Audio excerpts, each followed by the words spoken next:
গুরুর চরণে প্রণাম জানিয়ে শুরু করছি ভাগবত কথা। আমরা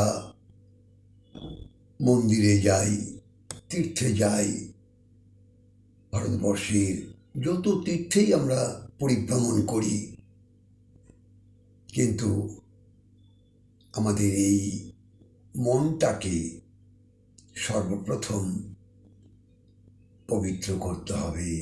হৃদয় মন্দিরটাকে, আমাদের এই যে কৃষ্ণপ্রেমের যে মন্দির, সেই মন্দিরটাকে আমাদের ভালো করে সাজাতে হবে। কারণ আপনি যেখানেই যান, যত তীর্থই করুন, কিন্তু আপনার এই হৃদয়রূপ যে পাত্রটা, সেই পাত্রটাকে পরিষ্কার নির্মল করতে হবে। কারণ সেটা একমাত্র সম্ভব আপনার হরিনাম প্রেম দ্বারা। আপনি এই হৃদয়টাকে মার্জন করুন, অর্থাৎ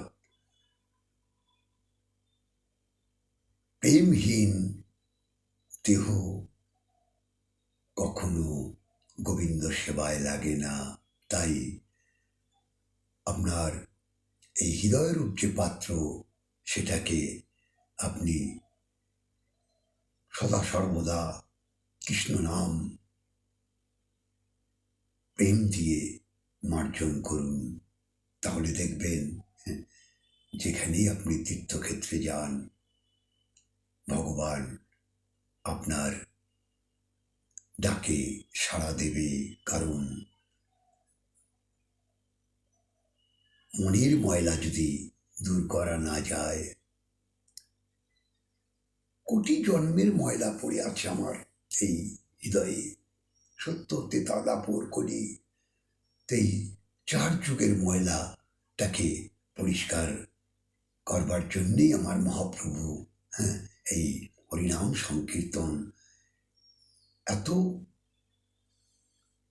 সুন্দর করে বলেছেন যে কোনো কিছুর প্রয়োজন নেই, একমাত্র শুদ্ধাচারে হরিনাম সংকীর্তন, অর্থাৎ মনটাকে পবিত্র করে তারপর আপনি পথে নামুন। অর্থাৎ আপনার মনের গভীরতা, কৃষ্ণপ্রেমে যত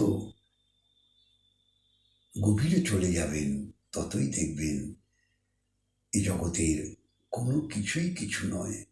আপনি একমাত্র প্রেম সাগরে ডুবে যাবেন। তাই আপনারা এই কার্তিক মাস আর কটা দিন আছে, আপনারা সারাদিন রাত্রি নাম করুন। নামের মধ্যেই সব খুঁজে পাবেন। জয় রাধে, জয় নিতাই। আপনারা মঙ্গলে থাকুন।